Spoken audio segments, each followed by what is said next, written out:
again. Now we are surfing to Pakistan, and the conversation that's going to be held with our female Wave of Change ambassador in Pakistan will be led by our founder, Ingun. Ingun, over to you.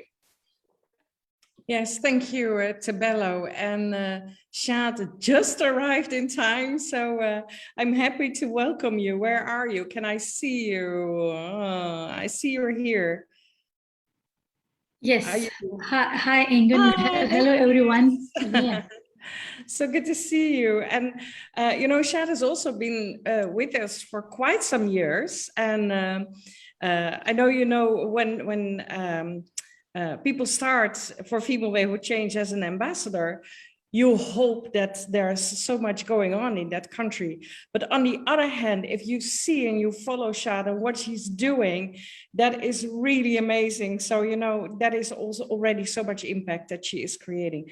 So Shad, well, we did prepare a little bit this morning what we are going to talk about. So I just told you, speak from your heart. And our keynote speaker, Dr. Amina, yesterday said, don't tell their story, let them tell their own story. So Shad, who are you? And what is your big why? Why are you doing all these things?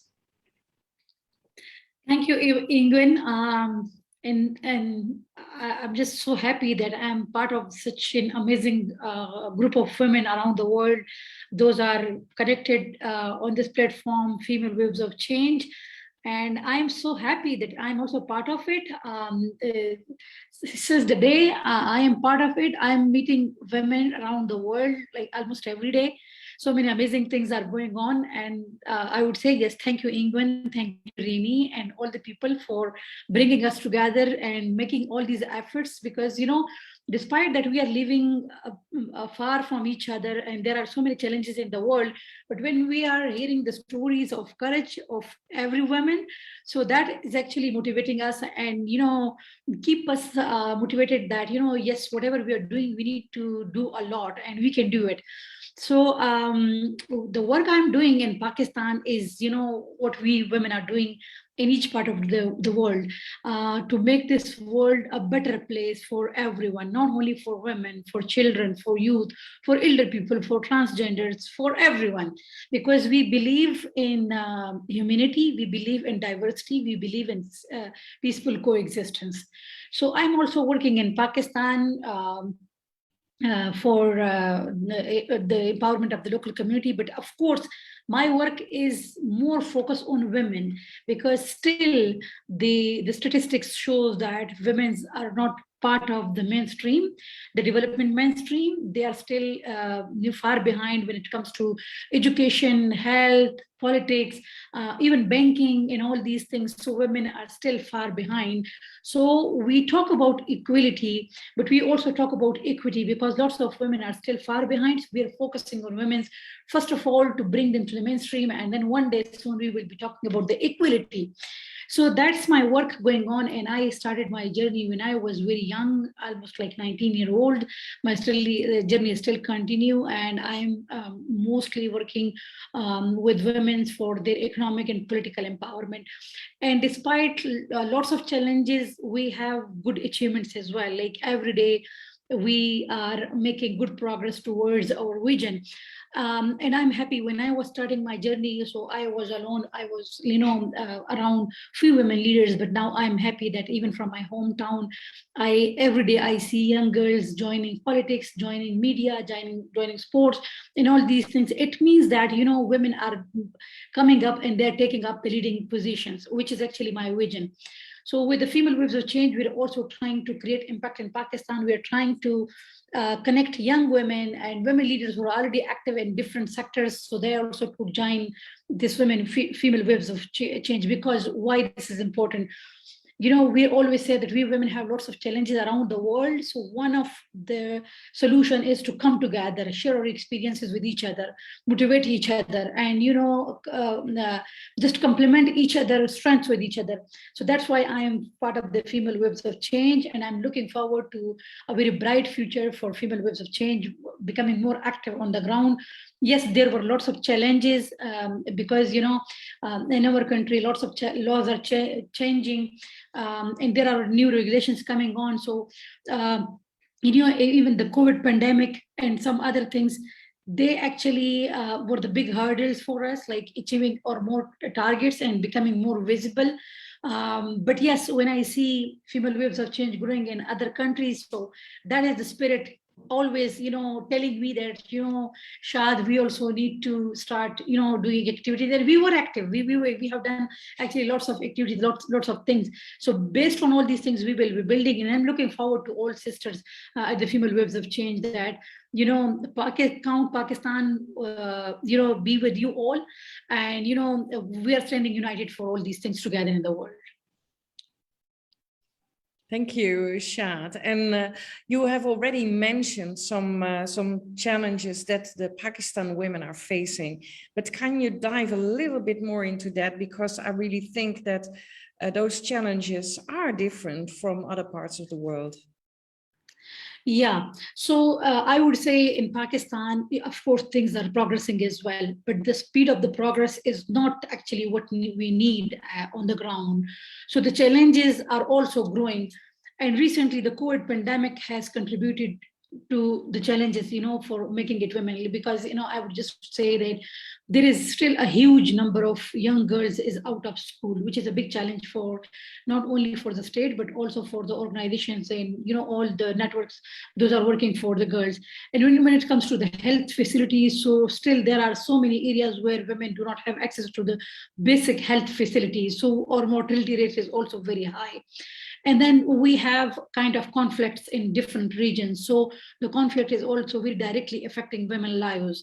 And when it comes to addressing needs of the local communities, so we have seen that most of the women are missing from the data, and most of the women are missing from the rehabilitation process, from the reconstruction process. Because when we see the world is well aware that how conflict are more affecting women and children in such cultures. So keeping in mind that thing, that whenever we are addressing the issues, then of course we need to keep in mind. So we all the time advocate for women's representation, women voices, women needs, with the lobbies, with the relevant lobbies. And of course, and then it's also amplified on these challenges on the women's participation in the economic activities. Recently, the State Bank of Pakistan has launched a policy this year, just a few days ago. That policy is very encouraging, but the findings this policy shared, that those were actually very much discouraging among women. Like, for example, let's say, I will just share one example that, in Pakistan, in 100% men, 81% men have bank account, but, in 100% women, only around 29% women hold bank account. So that is just one area which is showing that how much women have access to their resources, how much they have the authority to utilize, or where they should keep their resources, where they should spend their financial resources. So that is saying the entire story of their ownership of the property and all these things. So, and then, in the banking sector, itself, women are very less in Pakistan, not only in Pakistan, around the world. So that is one area which, very, very much important for women, because economic empowerment is the key to all empowerment. But, Ingun, I would say, if you see all these challenges, so one of the area which is actually contributing to all these sectors is that lack of women representation in the decision-making bodies.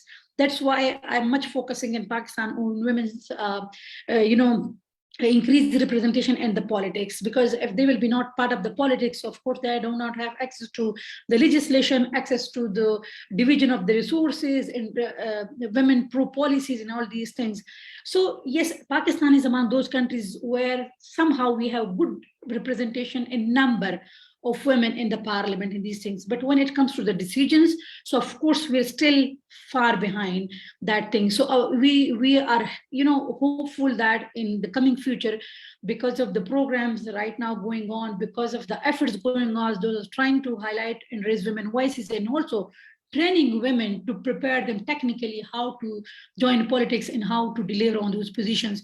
So all these challenges are there, and I would say we are making the progress, but of course, I'm worried about the progress, the speed, because we need to a little bit make more effort. I'm just concluding this with this one thing, Ingun. In the pandemic, we realized that the world is becoming more digitalized, right? In today, we are meeting around the world, which is an opportunity. But we also realized that the development we made, now it's became more challenging to involve more women, because now after the pandemic, everything is online. And a huge number of women in countries like Pakistan do not know how to utilize the technology. They're not even basic, they do not have even basic literacy. So if everything is becoming online, so it means today it's became a more challenging thing for us to include women in all these sectors. So IT is also now becoming a sector where we need to prepare women. And I'm hopeful that we all women, powerful women around the world, will try to address these issues at the policy level. Yeah, thank you. Mm-hmm. Okay, thank you. Yes, there's a lot of challenges still, and it's good to share it, and thank you for all the amazing work that you do. There's one last question, because you always emphasize that the young women need to be involved. So you also actually for today, you wanted to really do something with those younger women.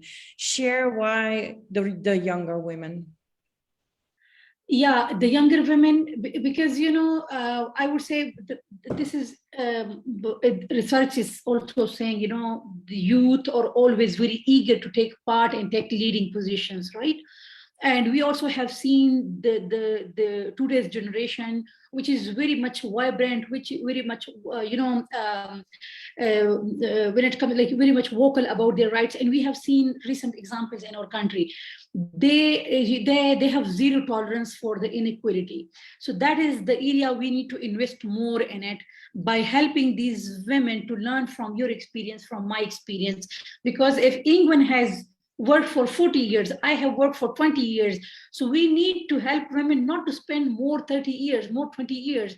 They need to learn from our experiences, and we are here to help the young women. So the challenges I mentioned, like, I would not spend 100 more years for this, because when we see the gender disparity, like, you know, the reports coming in the local level, in the global level, so we can actually rely on the youth, because they have the potential. The only thing is that we need to bring them together to platforms like the female waves of change, so we can build that, you know, that generation bridge with them. That is the only thing. So I'm so much hopeful from the young women in Pakistan, and even in Afghanistan. You see what's going on right now in Afghanistan, but you see parallel voices coming up, and they are even protesting for their rights. So that is showing the courage and the resilience, which is actually giving us hope as well, that we will never give up. So yes, I rely on women, young women, and they need to be part of each and every program. And this is the challenge for us and for all of us as well, that we need to build shadow leadership among these young women, and they're far better to take the lead. Yeah. Mute. Thank you very much, Shad. And I think we are impressed by the story, and we love to welcome these younger women in our organization. We really feel the need to be here. It's their future that we are reshaping. So please involve them. The other thing is, and that is also what I'm talking about in my speech, you know, I challenge the older generations to be involved, you know, to be the mentors, the guides, the storytellers, etc., but also to really challenge the younger women to join in. The time's up, so we're really anxious about that, but I see that Renee has raised her hand. Short question, Renee. Yeah, just a very quick comment, because I think, Shad, thank you for joining, Shad. I think you have been really modest about what you have done yourself in, you know, enabling women to be in influential positions on local level in politics. So I just want to highlight that, because you have made such an impact and such a difference. So that was the one that I wanted to add, Shad. Absolutely, Renee, I totally agree with you. Thank you very much, Shad, for joining us, and let's get all these women from Pakistan involved. Really looking forward to that, and share our knowledge and experience to also support you in all your efforts. Yes, yes. Thank you, and looking forward to so many initiatives together. Thank you. Thank you. Thank you. Hello, back to you.